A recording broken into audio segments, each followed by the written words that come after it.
Assalamualaikum warahmatullahi wabarakatuh. Perkenalkan, nama saya Emadita Saputra dari kelas 11 TKJC. Kali ini saya ingin mempresentasikan informasi tentang Badan Standarisasi Dunia. Apa tujuan dari penggunaan standarisasi aturan dalam media komunikasi atau yang dikenal sebagai protokol? Tujuan dari penggunaan standarisasi aturan dalam media komunikasi atau yang dikenal sebagai protokol ini adalah untuk melakukan deteksi pada koneksi media komunikasi data. Hal-hal apa saja yang akan dilakukan untuk menanggulangi kerusakan pada perangkat atau pesan yang dikirim maupun diterima? Bagaimana cara mengoperasikan peralatan dalam komunikasi data dan lainnya sebagainya? Cari informasi umum dan standarisasi yang mereka keluarkan dari beberapa organisasi standarisasi di bawah, antara lain 1. ITU, sebuah organisasi global yang ada dan didirikan untuk mengatur penggunaan frekuensi radio di seluruh penjuru dunia. The United Nations menugaskan kepada International Telecommunication Union radio komunikasi sektor ini untuk mengatur dalam hal skala penggunaan frekuensi secara global. 2. IEC, Komunikasi Elektronik Internasional, adalah suatu ormas standarisasi internasional nirlaba yang menyiapkan dan mempublikasikan standar internasional untuk semua teknologi elektronika dan teknologi lain yang terkait yang secara kolektif dikenal dengan elektroteknologi. 3. ISO. VCC adalah organisasi yang bergerak di bidang perkomunikasian. Organisasi ini yang mengatur segala jenis komunikasi baik yang keluar ataupun ke dalam negara Amerika Serikat. IEEE adalah organisasi nirlaba internasional yang merupakan asosiasi profesional utama untuk meningkatkan teknologi. 5. ANSI. ANSI adalah sebuah kelompok yang mendefinisikan standar Amerika Serikat untuk industri pemrosesan informasi. ANSI berpartisipasi dalam mendefinisikan standar protokol jaringan dan mempresentasikan Amerika Serikat dalam hubungannya dengan badan-badan penentu standar internasional lainnya. 6. ATS.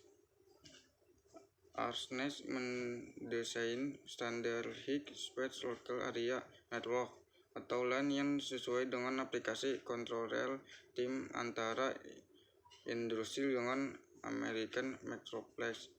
ARPANET juga sukses dipakai dalam komunikasi dan menerima paket data antara dua network node memakai ARPANET control chip dan kabel transceiver dan dihubungkan dalam network. CIE, Komisi Internasional tentang Penerangan, adalah otoritas internasional untuk cahaya, penerangan warna dan ruang warna. Didirikan pada tahun 1913 sebagai penerus Komisi Internasional de Photometry yang didirikan pada tahun 1900 dan saat ini berpusat di Wina, Australia. 8. DISA, Asosiasi Standar Pertukaran Data, adalah organisasi yang mendukung berbagai organisasi lain untuk sebagai besar bertanggung jawab atas pengembangan standar pertukaran bisnis elektronik lintas industri. DISA berfungsi sebagai sekretariat untuk ASC X12 dan proses pengembangan standar X12, EDI, dan XML mereka. 9. ECA. ECA sama dengan diakreditasi oleh ANSI. EEA America Forum untuk Industri dalam menciptakan standar dan publikasi di area teknikal major antara lain komponen elektronik, konsumer elektronik, telekomunikasi, dan keamanan internet. 10.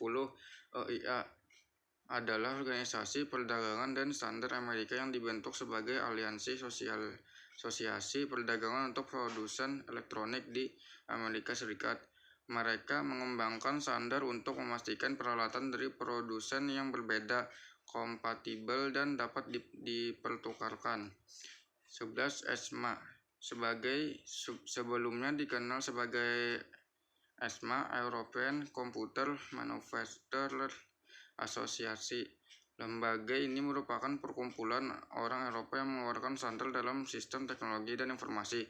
ESMA Internasional adalah lembaga yang mengeluarkan standarisasi dalam ECMAScript, sebuah standar yang mengelola JavaScript. 12. ETSI adalah organisasi standarisasi independen nirlaba di bidang informasi dan komunikasi. ETSI mendukung pengembangan dan pengujian standar teknis global untuk sistem, aplikasi, dan layanan yang mendukung TIC. 13. VCC. VCC adalah organisasi yang bergerak di bidang telekomunikasian. Organisasi ini yang mengatur segala jenis komunikasi baik yang keluar ataupun ke dalam negara Amerika Serikat. 14. IETF adalah sebuah organisasi yang berwenang dan bertanggung jawab dalam mengatur dan menetapkan protokol-protokol standar yang digunakan di internet. 15. INCIT adalah organisasi pengembangan standar terakreditasi ANSI yang terdiri dari pengembang teknologi informasi. Ini sebelumnya dikenal sebagai X3 dan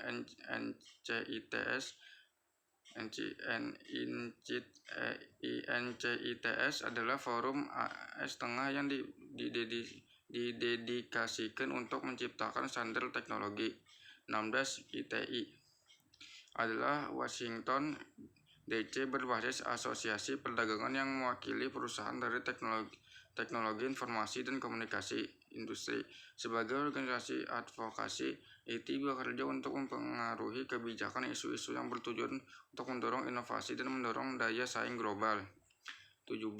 TIA Asosiasi Industri Telekomunikasi adalah suatu organisasi terpisah yang diakui oleh ANSI dan bekerja sama dengan Asosiasi Industri Elektronika.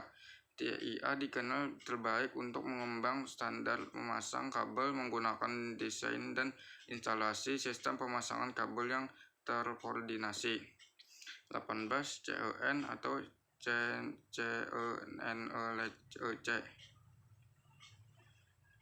CENELC bertanggung jawab untuk standarisasi Eropa di bidang teknologi listrik. Bersama dengan ETSI dan CEN, ia membentuk sistem Eropa untuk standarisasi teknis. Standar yang diselarasikan oleh badan-badan ini secara teratur diadopsi di banyak negara di luar Eropa yang mengikuti standar teknis Eropa. Lanjut yang B, cari informasi 7 buah layer OSI. Fungsi utama masing-masing 7 lapisan atau layer.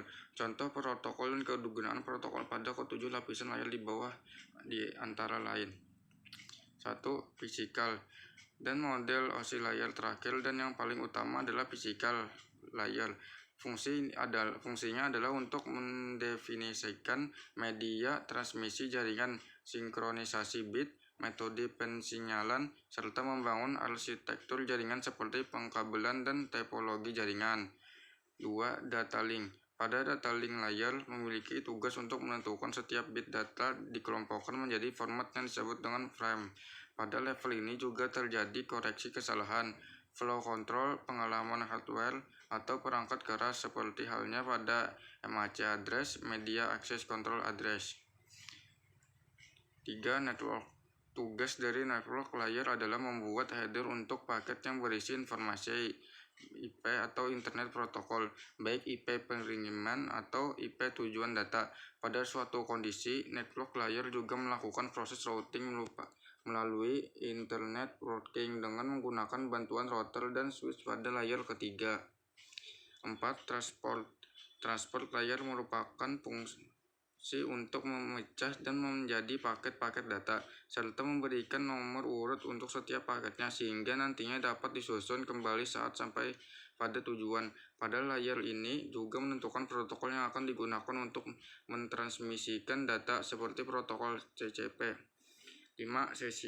Session layer merupakan lapisan yang berfungsi untuk mendefinisikan bagaimana sebuah koneksi dapat dibuat, dikelola, dan dikembangkan. Contoh protokol yang berada pada sesi layer adalah NVS, SMB, LTL, dan LTP, dan lain-lain. 6. Presentation. Lapisan yang ke-6 adalah presentation layer, di mana mempunyai fungsi untuk mentranslasikan format data yang akan ditransmisikan. oleh aplikasi melalui jaringan ke dalam format yang dapat ditransmisikan oleh sebuah jaringan. Dan yang terakhir, ketujuh, application. Application layer adalah lapisan yang menjadi pusat terjadinya suatu interaksi antara pengguna dengan aplikasi yang bekerja menggunakan fungsionalitas sebuah jaringan. Selain itu juga mempunyai fungsi untuk melakukan konfigurasi mengenai bagaimana cara aplikasi dapat bekerja menggunakan resource jaringan. Sekian presentasi dari saya. Assalamualaikum warahmatullahi wabarakatuh.